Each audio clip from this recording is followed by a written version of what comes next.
Welcome, ladies and gentlemen, to the Johngy podcast, without which life would be incomplete and have little or no meaning. I, of course, am your host. Who else but Tommy Ellis? And joining me from Skokie, Illinois, and JohnG'sBeat.com is the man on the beat himself, Mr. John Robleski. John, how you doing? I'm good, man. Yeah, I'm doing well. I'm very excited about this episode. How was your Thanksgiving, man? My Thanksgiving was wonderful. Only one of my sisters was back in town, but we had a nice time in Indiana, Oh, and nice. we did a little Zoom with my other sister and family in Florida, so it was good. And yours? It's good. Spent it with friends and had some a turkey sandwich at Subway. So that was my Turkey sandwich. yeah 12 inch. It was a foot long. They're not really Turkey. so long. They're only like 11 inches. All right. Well, I'm gonna leave that alone. We have a special guest with us today. This is a fun episode. We haven't had a guest on in a while, and this guy is hitting his third time on the show Does here. he get a jacket like when he hits five? Like the Saturday I Night think when Live? we get like a five timers club, then yeah, we'll but he is certainly in contention. Got pocket crust. Yeah. Chris Bournea was on the show before. He had done a movie called Lady Wrestler, and it was phenomenal. We both enjoyed it very much. I've recommended it to people. I know that they've seen it and they came back with positive reviews and really enjoyed it. It was very well done.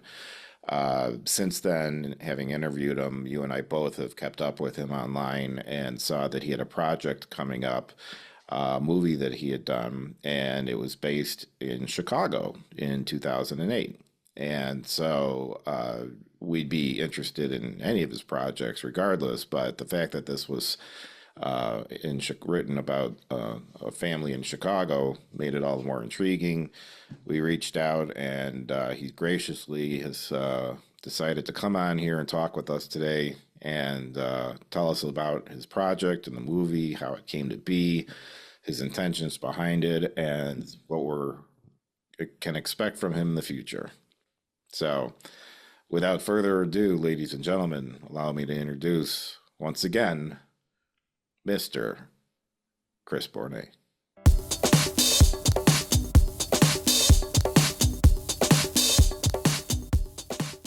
Here for the John G. Orwell's podcast, I am honored to welcome to the show for the third time, Mr. Chris Bournea. Chris, how are you, sir? I'm great. I'm honored to be here. And Thank welcome you. Thanks back, for Chris. having me on Good to see you. again. You're in a very small group of people who have been on three times. In fact, I think maybe Let's just say he is the group. I think aside from Cameron, maybe that's the only other person I can think of. But other than that, yes. So obviously we love having you on, and we're glad you're back because you have a new project that you did, and it caught our eye because it's based in Chicago, Yes. and it's just to bring people up to speed. Chris is a writer, a director, a filmmaker, and his most recent project is called "Things Are Tough All Over," and is about a family uh, relying on each other to make it through what was the Great Recession of 2008 here in Chicago. Mhm. And so I'm curious just to start off with what inspired you. How did you find out about this story, and what inspired you to want to bring this particular story to the public eye? Yeah. So actually, so it's a fictional story. It's Okay, the first fictional movie I've made. The other movie I made was the documentary Lady Wrestler. So this right. is the first time I've made a full-length feature film based on a story that I wrote from an original idea. And I actually got this idea in high school in the 80s. For some reason, I get ideas from just seemingly nowhere. Ideas will just pop into my head. And I just kind of thought, what would it be like if a husband and wife both got laid off and they were kind of home all day driving each other crazy? And then the recession happened, and there were people getting laid off right and left. And then it's interesting because I filmed this movie in the summer of 2019, right before the pandemic. And Mm, so it was just weird. There was sort of like art imitating life that right after we finished filming, there were people whose lives were kind of reflecting the movie, where it was a, families who were couldn't leave the house, who were forced to like work remotely or had lost their job altogether. And in this movie, the couple ends up deciding to homeschool their children just because the private school, they can't afford private school tuition anymore after they lose their jobs, and they don't want to send their kids to the local public school. So it's just kind of odd how art imitated life, right after, right before the pandemic. And I, of course, I'm not clairvoyant. I had no idea the right. pandemic Yeah. was coming. And I didn't really have like a desire to base a story around the recession. It's just that this idea that I had had floating around for years, Mm. after the recession happened, I was like, okay, this is kind of a historical event to kind of base this story on. It's a good That's setting kind of a to long tell that. explanation. Yeah, it's a good setting to tell that type of story. And you're right. The world ended up, regardless of your financial situation, the world ended up in a lot of situations where entire families just were having to be around each other 24/7 for months on end, which many of them had never experienced in their entire lives. And Right. some people got along and some people didn't. And Yeah, so yeah, it can exactly. be tough. But when you do throw the money aspect into things, it does put a whole nother spin on it because there's a level of stress and anxiety and worry and uncertainty that goes along with that. And that certainly can trickle into any type of relationship, would be a marriage or parents or whatever the case may be. Exactly. So you said you got this done just before the pandemic. How long did it take to from the day you said, "All right, we're going to start production on this," to completion? So the actual production, so the writing of the script took about maybe 6 months. I started in 2018 writing the script, and I did maybe a few drafts. And then I worked with a local playwright here in the city where I live, Columbus, Ohio, named Nanette Marie, and we had been talking about kind of collaborating on something. And she knows a lot of actors, so she helped me cast it. And actually, at the lead actress is in the movie is Jacqueline Child. She plays the lead character. Nicole Neal is the name of her character. Mm. And I actually met her at a screening of Lady Wrestler. There was a Black Oh, film festival here in Columbus, and Jackie came up to me after the screening and was like, "If you have any more projects or anything else that you're working on, please consider me because I'm an actress." And it was so eerie because she looked exactly how I imagined the character. hmm, And so I kept her. The screening was like in 2017. I sort of kept her name in my mental Rolodex. And so after writing the script, pulling the cast, and I just had a very small crew together, took another few months, and then we filmed it over the course of 2 or 3 months over the summer of 2019. And then the aspect of putting the movie together that took the longest was post production, not because any other reason other than I just was procrastinating. I kept saying I'm going to edit this movie myself, even yeah. though I had a professional editor for the Lady Wrestler documentary. I was like, I have all this free time on my hands because of the pandemic. I'm home all the time. And a friend of mine was like, "You are never going to get around to editing this movie. Hire a professional editor." I finally did.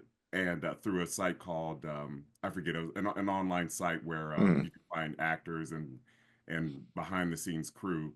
And I hate to say, because of the pandemic, this really great editor, John Von Nudius, I think he kind of had more free time than he normally would have. So he was able to edit it, and we just sort of like months and months, maybe about over the course of a year and a half, he'd put together a cut. I'd go through it and say, "Can you kind of tweak this or change this or move this scene around?" I actually ended up reshooting a couple scenes. So the post production took about a year and a half. So But it it was. Oh, go ahead. I was just going to say, but the pandemic worked in your favor a little bit there because, like you said, he would normally not have probably been as available to get someone like him to be able to work on that. But Right. it sounds like you were very happy with the work that he was doing, and it sounds like you guys worked well together.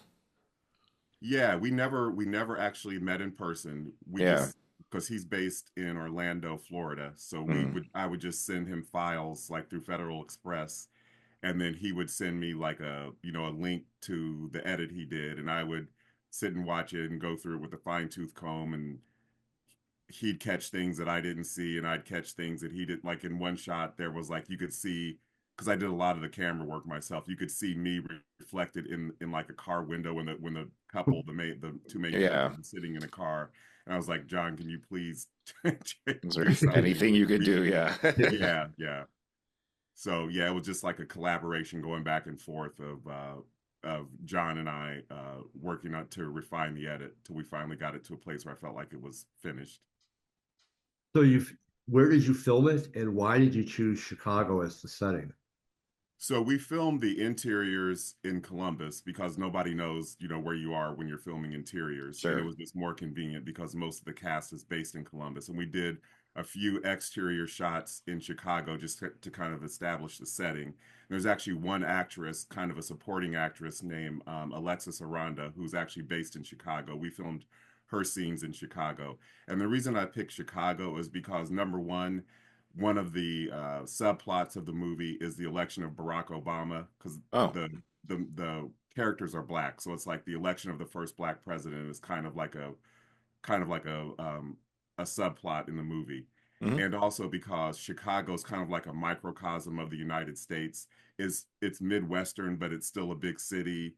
Sure. So many movies have been all the John Hughes movies, because Hmm. he was, as I'm sure you know, he was a Chicagoan. So Yeah. Chicago was like it's like code for all American city, but it's not a small town or a mid-sized city like Columbus. It's still a big city, but Yeah.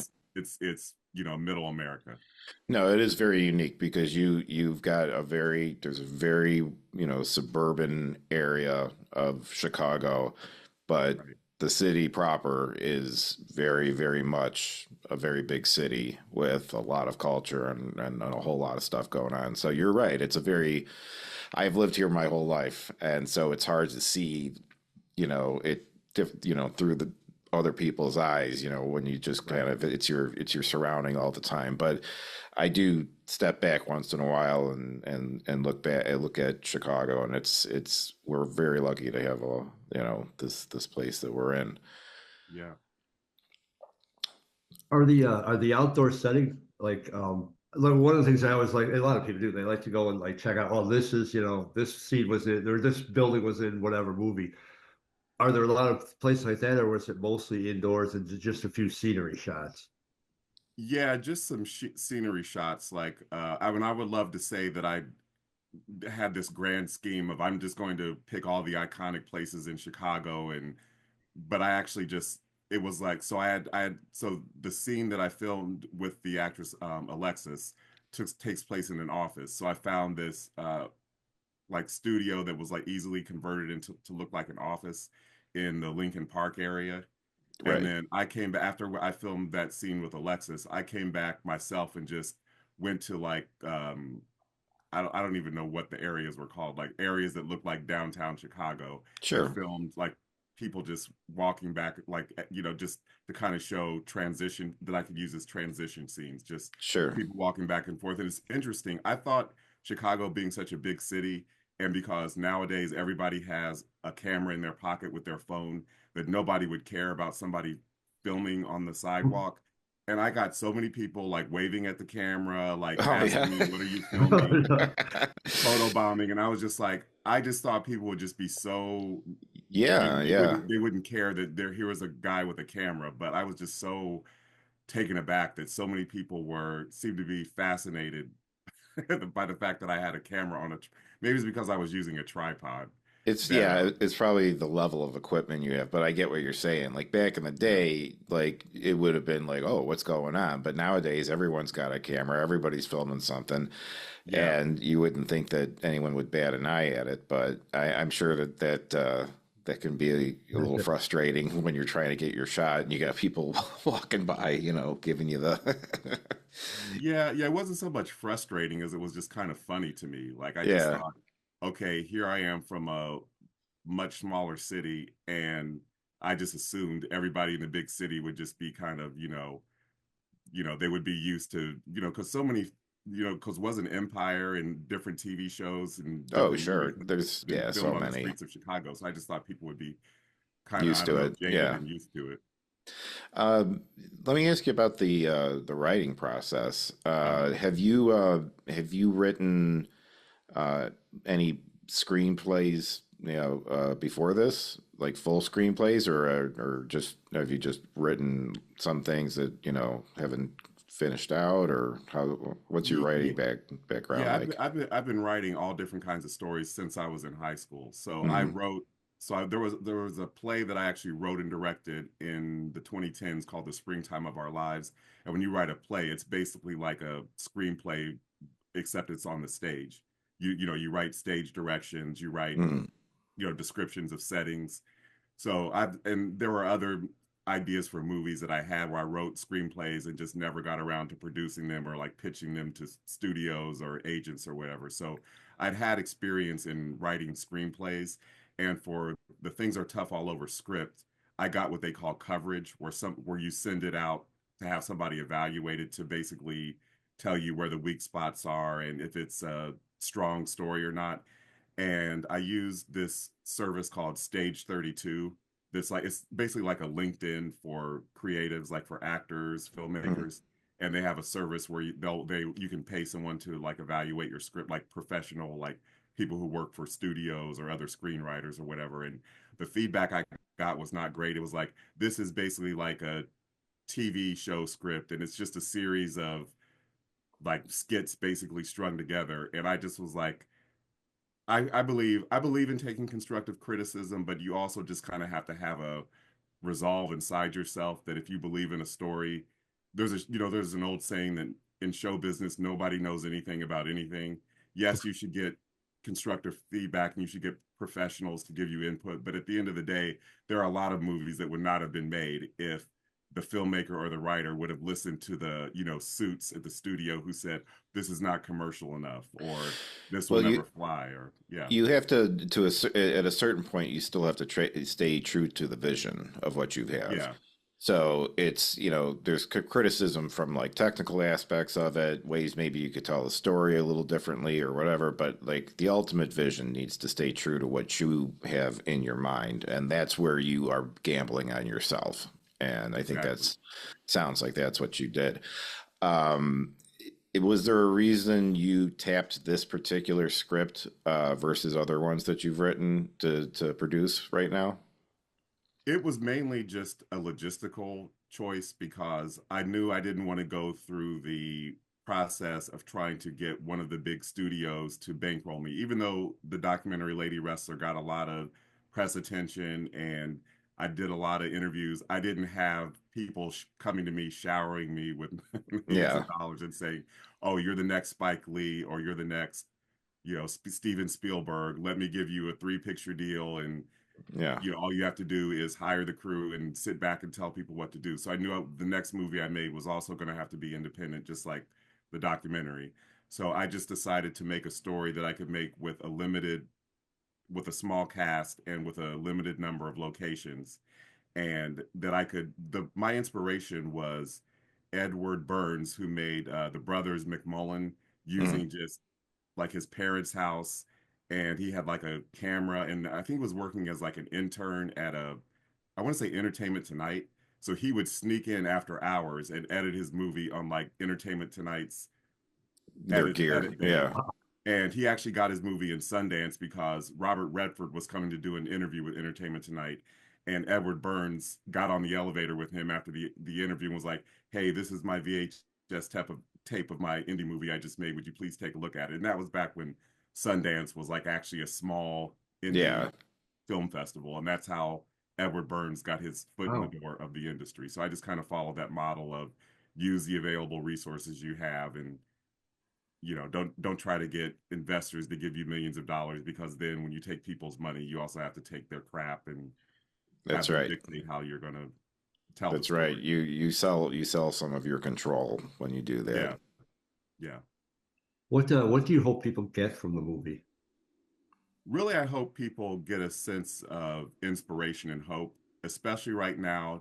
I don't want to get political, but a lot of people are feeling deflated and defeated, and like, what is the future of this country, and what is my place in this country if I'm a minority or a person of color, somebody who's disenfranchised. So things are tough all over is not a heavy drama. It deals with some heavy issues like job loss Hmm. and a marriage being strained because of financial pressures, but it's really a drama with comedic elements or a comedy with dramatic elements, depending on how you look at it.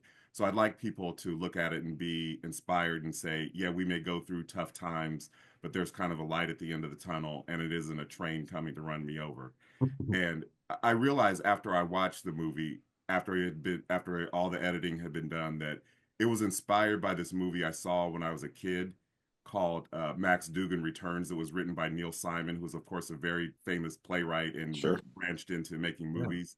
And his wife at the time, Marcia Mason, plays this down on her luck school teacher who everything you can imagine bad happens to her. Car gets stolen, and then her father, who's like a con man, played by Jason Robards, comes back in her life and starts showering her with money that he's stolen from a casino. And it's like it's sad because the father had abandoned her when she was a child, and her husband had just died. But it's a really funny movie, and it has a lot of like Yeah. very funny one-liners. So that was I realized after the fact that I was subconsciously inspired by that movie. So I just want people to be hopeful and to be able to laugh at challenges that come our way in life. I enjoy dramas that incorporate humor into them, because I think it almost hits a little harder, with Yeah, the humor, because you get into these dramatic moments and stuff, and sometimes just one line that kind of catches you off guard, and then you're like, okay, and it kind of brings a little levity to the otherwise serious situation. So that's pretty cool. So it's been out just a little more than a month now, right? well, it's actually From not. It's actually not. The Things Are Tough All Over hasn't been officially released. I had a screening in Chicago just to That's what kind I of meant to say. Yeah, see the reaction to it. But my plan is to release it on streaming services in 2025. right on. That was going to be my next question, where we could get at it. Um, is there a trailer put together yet for it, or can we expect one? Yeah, there is a trailer. There's a Facebook page, Things Are Tough All Over movie, or Facebook dot Things Are Tough All Over movie, where you can watch the trailer. Oh, great. And All right. Well, we'll yeah, link that out there so everyone can see that. thank you. Um, John, did you have something you wanted to say, or? What is next for you, and where can people find out more information about you? Yeah, so I'm on basically every social media platform under Chris Bournea writer, because I mainly think of myself as a writer. And what's next for me, and also I have a website, chrisbournea.com. And what's next for me is a passion project that I've been working on for years and years. So I grew up in an interracial family, and my family is unique in the sense that both my parents, who are black, both married white people, and all of my siblings are biracial. So it's a story about growing up in a what was used to be and is now a red state, Ohio. It used to be a swing state, a purple swing state. So the book is tentatively titled. It's a memoir, tentatively titled "Growing Up Black and White in a Purple State," about the fact that even though my family was interracial, I had a white stepfather, I had actually two white stepmothers and biracial siblings. No one harassed us. We weren't ostracized. Hmm. No one called us names.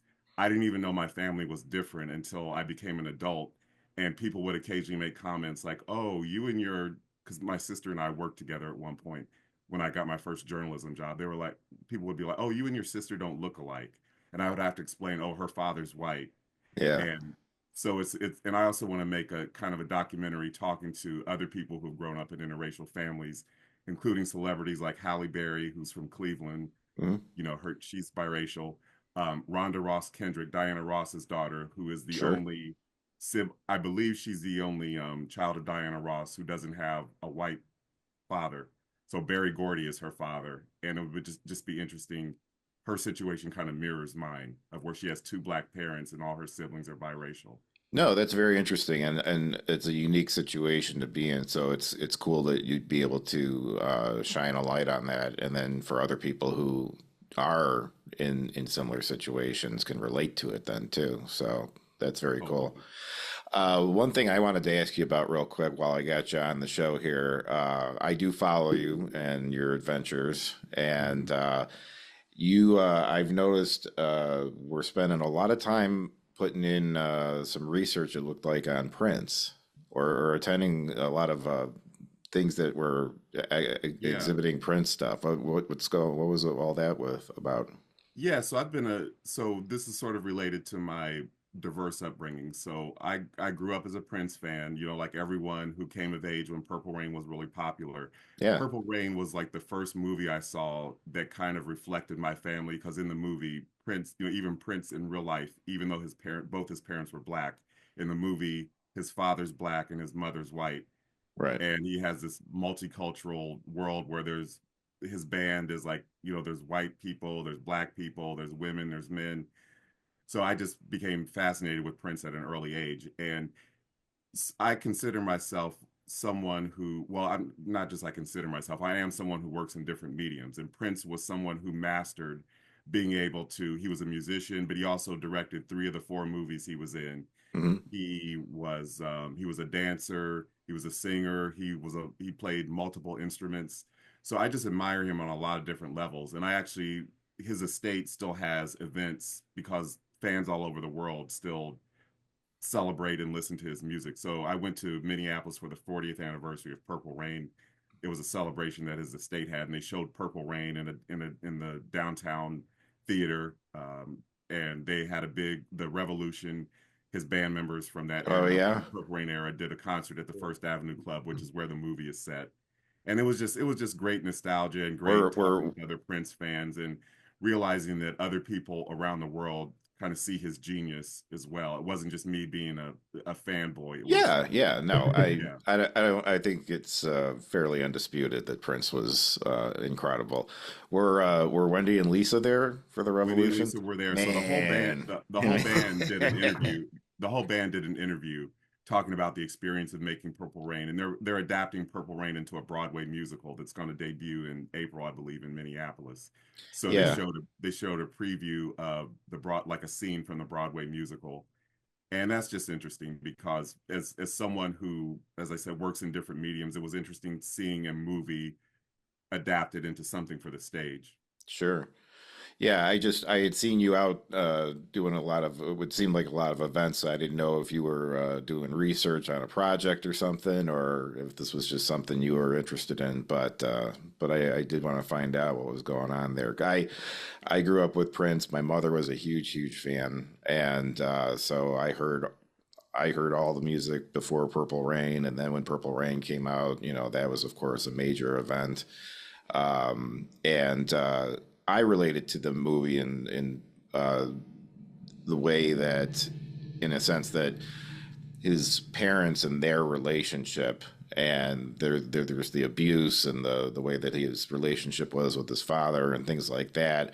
That was the stuff that always really hit home for me. So for me, Purple Rain was like, it's a great movie, but it was also difficult to watch at times Yeah. because you hit those, sometimes you have those movies that just kind of hit a spot in you where you're like, I know what that's like, and so it's very well done in that way. And then of course, the music and that and everything and the way it was put together. But that's very cool. That's very cool. Yeah. So, And I had a chance to meet him once, and I blew it. So Oh, I was one of my first jobs was I was a reporter for an African American newspaper, and I was sent to cover the NAACP Image Awards. This was back in 2005 when Prince was receiving like a Lifetime Achievement Award. So I was standing on the sidewalk outside. I think it was the Dorothy Chandler Pavilion where they used to have the Oscars. I was standing in the line to pick up my media credentials. This limousine pulls up, a short little man in like a lime green suit and high heeled boots comes out, gets out of the limousine. it's unmistakably Prince. Nobody else would dress like Yeah. that, you know. So we make eye contact, and he's kind of looking at me like, "Why are you looking at me, MFer?" And I'm like, this is my opportunity to introduce myself and say, "Hey, Prince or Mr. Nelson or whatever he was going, Yeah. whatever."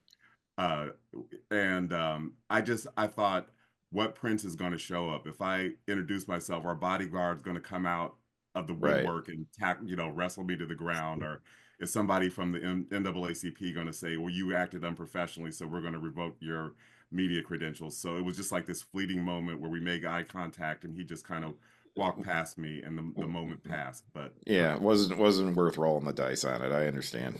Yeah. But yeah, it's hey, almost like I'd rather have no memory than a bad memory of sure. almost meeting Prince. Yeah. I'd Good say I point, yeah. agree. Well, Chris, thank you very much for your time. Thanks for coming back on here. We'll send out the link to the page on Facebook for the movie and share the trailer. And then as soon as it becomes available to watch, I think if we might get you back on, we will do kind of what we did last time. John and I'll have a screening together, and we'd love to maybe talk to you about it afterwards and kind of share our thoughts with with you on it, and maybe get a little more behind the scenes nitty gritty on it. But we would very much like to be able to check it out when it comes out. So we'll be keeping an eye on you, and we'll let everyone else know so that they can see it too. Absolutely, and I appreciate all the support you guys have given me. Well, we're very impressed with you. You're a very sharp guy. You're very smart. I'm glad that you're doing the work that you're doing, and I'm glad that you're exposing people to very unique situations, stories, and lifestyles that other people just might not even realize exist or how they impact people. So just keep at it, man. Just keep doing what you're doing. We're proud of you, and we're excited for you. Thank you, Tommy. Thank you, John. Always Absolutely. a And happy pleasure. holidays, Chris. Happy Yes. holidays. All right, sir. Thank you very much. You take care. You Thanks, too. buddy. Thanks All again. right.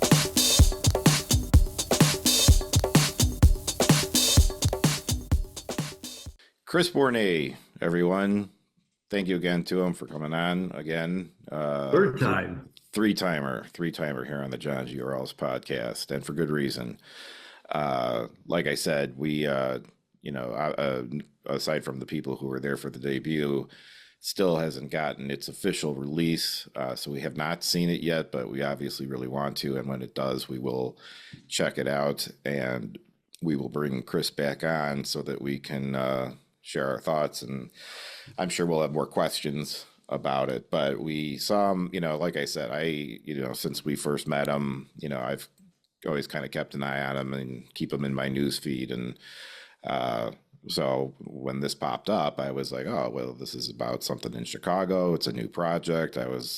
We were both like, we got to get him back on. So, and then a very interesting perspective he had on how he came to the story and why he chose this one.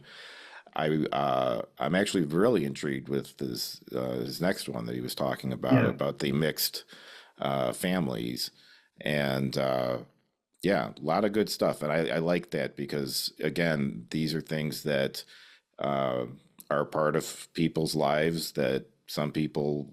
It's like he said, he was an adult before he realized that his world was any different from anyone else's, really, from a family structure standpoint. And there's people out there who don't realize that those sort of dynamics exist. And so I dig his work, man. Well, and I really I appreciate and admire his belief in himself that, without giving away too much of the interview, at one point he does say that there are a couple obstacles. He got the edit back and it wasn't as positive as he would have hoped, but he plowed through with his vision. And Yeah, a true artist, and we've seen his other work. The Lady Wrestler, we saw mhm, that. We both loved it. We both enjoyed it. yeah, Everybody who I've recommended to enjoyed it. Um, yeah, so I mean, he's got a vision. We know that, and but it was only this is one of his earliest projects. It's not he doesn't have a ton of on his resume, but yet he's got his vision. and he's going with it. And I admire that, and it's worked for him. Yeah, yeah. No, I'm very like I said, I'm very impressed with him, not only as an artist, but just as a person, you know. So uh again, good on Chris, and we'll keep everybody apprised as to how this project comes and proceeds forth, and we'll keep everyone updated. So that being said, thank you everyone for tuning in to another thrilling, heart-pounding edition of the John G. Orles podcast. I, of course, as always and forever, have been who else but Tommy Ellis. With me from JohnGSpeed.com, Mr. John Robleski.